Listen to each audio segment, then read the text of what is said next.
दोस्तों आज हम मेगन की कहानी सुनने वाले हैं, तो ध्यान से सुनिएगा। ये कहानी बड़ी इंटरेस्टिंग है। कहानी शुरू होती है कैडी से, जो एक छोटी सी बच्ची है जो कार में अपने मॉम डैड के साथ कहीं जा रही है। बाहर मौसम बहुत ख़राब है, बहुत तेज़ी से बर्फ़ गिर रही है। कार के अंदर कैडी अपने टॉय के साथ खेल रही थी, जिसे वो अपने टैब से ऑपरेट कर रही थी। कैडी की माँ इस बात से बहुत परेशान थी, क्योंकि वो किसी की बात सुन ही नहीं रही थी। वो बस खेल रही थी और उसके मॉम डैड एक दूसरे से लड़ रहे थे। बर्फ इतनी ज़्यादा गिर रही थी कि सड़क के सामने से कौन आ रहा है ये पता नहीं चल रहा था। तब कैडी के डैड ने कार को रास्ते में ही रोक दिया, लेकिन उनकी किस्मत खराब थी। सामने से एक बड़ी गाड़ी आती है जो इनके कार को टक्कर मार देती है। वहीं दूसरी तरफ हम एक बड़ी सी टॉय कंपनी को देखते हैं जो बच्चों के लिए खिलौने बनाने का काम करती है। जहां हमारी मुलाकात होती है जेम से, जो अपने इनोवेटिव आइडियाज़ को खिलौने में डालकर उसे कुछ यूनिक बनाती है। मगर अभी वो थोड़ी परेशान थी। तभी उसका कुलीग वहां आता है और उसे एक बॉक्स देता है जिसमें एक फेस मास्क था। जेम एक एडवांस खिलौना बना रही थी, एक ऐसा रोबोट जो बिल्कुल एक छोटी सी बच्ची जैसे लगे। तो वो उस फेस मास्क को उसे पहनाकर वो टेस्ट करती है।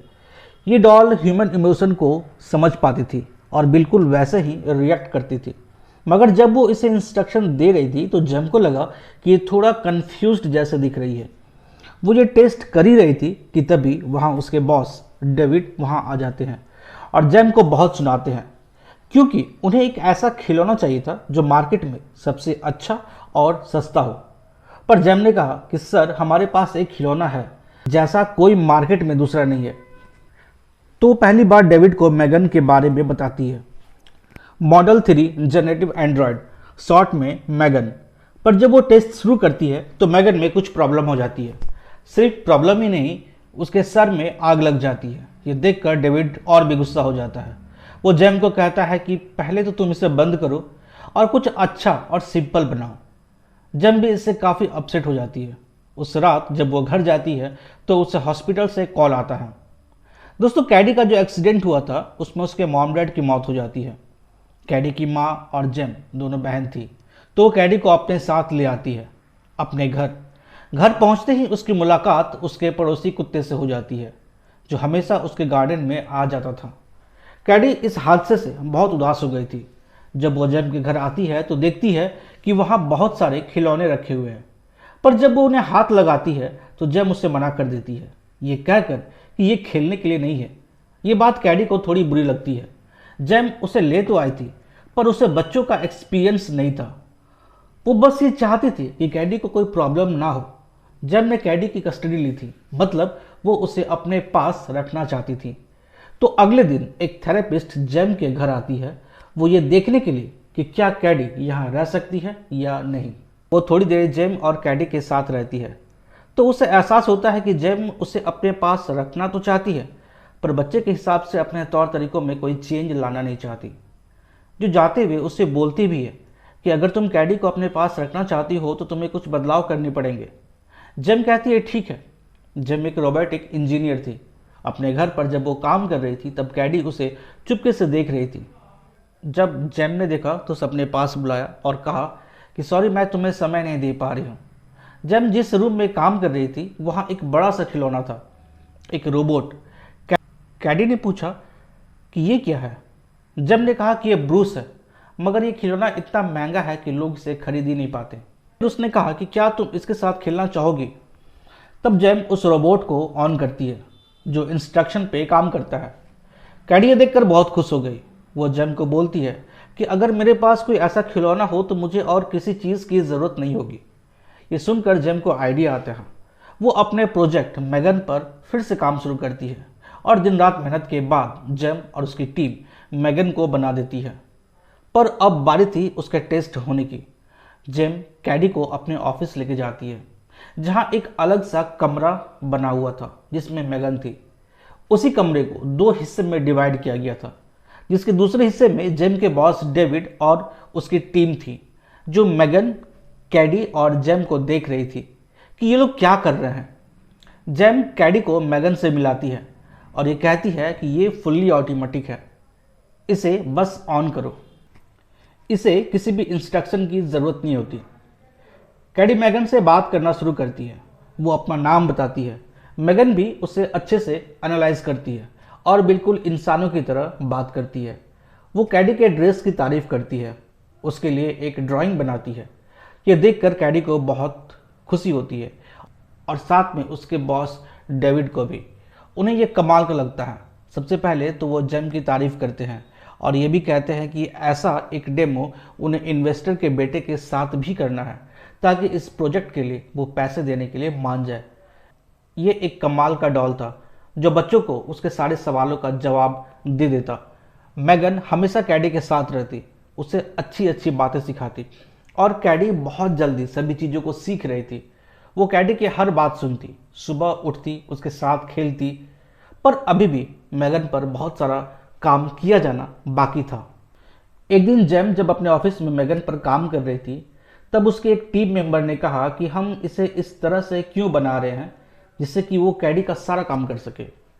वो ये कहना चाहती थी कि ये बस एक डॉल है, कहीं ऐसा ना हो कि ये घर वालों की जगह ले ले। पर जेम कहती है कि हाँ, हम उसे ऐसा ही बनाएंगे और ये एक मशीन है, ये कभी भी इंसानों का जगह नहीं ले सकती। वो ये भी कहती है कि कैडी के मॉम डैड के देहांत के बाद पहली बार कैडी इतना खुश है। तभी मेगन पूछती है कि कैडी के मॉम डैड के साथ क्या हुआ। जेम कहती है कि ये तुम्हें जानने की ज़रूरत नहीं है। पर तभी मेगन खुद से सारा कुछ बताने लगती है कि उसके मॉम डैड के साथ क्या हुआ, और ये इसलिए क्योंकि वो कैडी से जुड़ी हुई थी। पर जेम उससे कहती है कि तुम्हें इस बारे में कैडी से कुछ भी बोलने की कोई ज़रूरत नहीं। इसके अगले दिन एक घटना होती है। कैडी अपने गार्डन में तीर से खेल रही थी और मेगन घर के अंदर से उसे देख रही थी। पर फिर कैडी का तीर कहीं खो जाता है। वो मेगन को कहती है कि मुझे मेरा तीर नहीं मिल रहा है। मेगन देखती है और उसे पता चल जाता है कि तीर कहाँ पर है। तीर उसके पड़ोस के घर पर जा गिरा था। मेगन जैसे ही उसे लेने के लिए जाती है कि तभी उसका कुत्ता मेगन को पकड़ लेता है, वो भी इतना जोर से कि मेगन का सिस्टम शॉर्ट सर्किट हो जाता है। कैडी जब ये देखकर बचाने के लिए जाती है तो वो कैडी को भी घायल कर देता है। कैडी जोर से चिल्लाती है।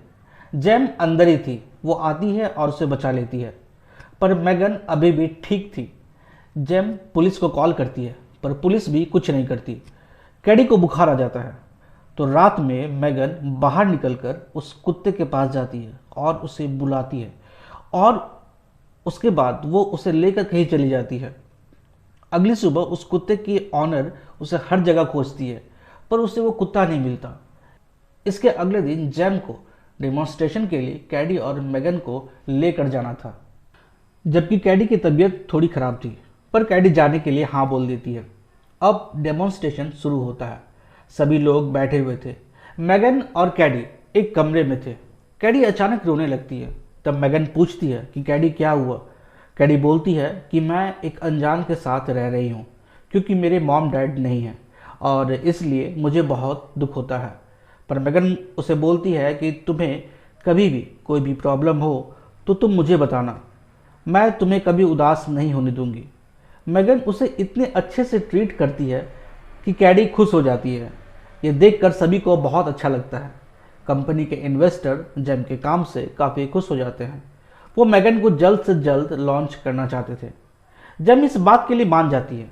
पर जब जेम कैडी के साथ घर पर उससे बात करने की कोशिश कर रही थी तब मेगन उसे बात ही नहीं करने दे रही थी और कैडी भी अब बस मेगन की ही बात मानने लगी थी। ये बात जेम को थोड़ा अजीब लगती है, यहाँ तक कि अगर वो कैडी को कुछ खाने के लिए भी बोलती है तभी मेगन उसे रोकती टोकती है। कैडी स्कूल नहीं जाती थी, वो घर पर ही मेगन के साथ पढ़ाई करती थी और वो बहुत जल्दी सीख भी रही थी। पर जेम कैडी को कहती है कि तुम्हें अपने सोशल लाइफ पर भी ध्यान देना चाहिए। इसीलिए वो कैडी को एक जगह लेके जाना चाहती थी जो स्कूल का ऑल्टरनेटिव था। वहाँ बहुत सारे बच्चे आने वाले थे। कैडी कहती है कि क्या वहाँ मेगन को लेके जा सकते हैं, पर जेम कहती है कि नहीं, तुम्हें वहाँ असली बच्चों के साथ सीखना पड़ेगा। ये सुनकर कैडी बुरा मान जाती है। पर जब जेम उसे समझा रही थी तब मेगन बीच में बोल रही थी। जेम ने नोटिस किया कि अब ये मेरी बात नहीं मानती है। अगले दिन जेम, कैडी और मेगन साथ में वहाँ जाते हैं। बहुत सारे बच्चे आए हुए थे। जेम कैडी को वहाँ छोड़कर आने वाली थी पर कैडी ने कहा कि मैगन भी वहीं रहेगी। इसकी जिद के आगे जेम को मानना पड़ा। वो मैगन को वहीं पर एक टॉय टेबल पर रख देती है। कैडी दूसरे बच्चों के साथ खेलने लगती है, पर वहाँ एक बड़ा बच्चा भी था। कैडी को उसके टीचर ने कुछ खोजने के लिए कहा था। खोजते खोजते वो जंगल में दूर निकल जाती है। तो वो जो बड़ा बच्चा था वो कैडी को अकेले देखकर उसे परेशान करने लगता है। तभी मैगन वहाँ आ जाती है, पर वो वही नहीं रुकता। जब उसे मालूम चलता है कि मैगन एक रोबोट है तो वो उसे मारने लगता है। पहले तो मैगन कुछ भी नहीं कर रही थी, फिर अचानक वो उसका कान पकड़कर खींच देती है। वो समझ जाता है कि ये क्या चीज़ है। वो उससे डर के भागने लगता है, पर भागते भागते उसका एक्सीडेंट हो जाता है और वो मारा जाता है। उसके बाद वहाँ पुलिस भी आ जाती है, सबसे पूछताछ करती है, पर उन्हें कुछ भी मालूम नहीं पड़ता। जेम ने भी कैडी से घर पर जब इस घटना के बारे में पूछा तो उसने झूठ बोल दिया कि वो कुछ नहीं जानती। पर पहली बार कैडी मैगन को लेकर थोड़ा कंफ्यूज्ड थी, और ये बात मैगन भी जानती थी। थोड़ी देर बाद जेम के घर पुलिस आ जाती है, क्योंकि उसके पड़ोस वाली औरत को लगता था कि उसका कुत्ता इसी ने गायब किया है। पर जेम कहती है कि मैं ऐसा क्यों करूँगी। उसके बाद रात हो जाती है। रात को सोने से पहले कैडी मैगन को बोलती है कि क्या उस लड़के को तुमने धक्का दिया था। पर मैगन उसे कहती है कि इस दुनिया में कुछ लोग ऐसे होते हैं जो आपको नुकसान पहुंचा सकते हैं, पर तुम चिंता मत करो, मैं किसी को भी ऐसा करने नहीं दूंगी। इसके बाद मैगन कैडी को लोरी सुनाकर सुला देती है। उसके बाद वो उस बूढ़ी औरत से मिलती है जिसका कुत्ता गायब हो गया था, और रात में ही मैगन उसे भी मार देती है। अगले दिन पुलिस फिर जेम से पूछताछ करने आती है, तो उसे पता चलता है कि जिस बच्चे का एक्सीडेंट हुआ था पुलिस उसे मर्डर केस मानकर इन्वेस्टिगेशन कर रही है।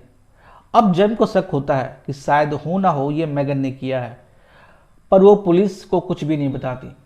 पर अब वो मैगन पर ध्यान देने लगती है। रात को जब कैडी सो गई तो मैगन वहीं बैठी हुई थी।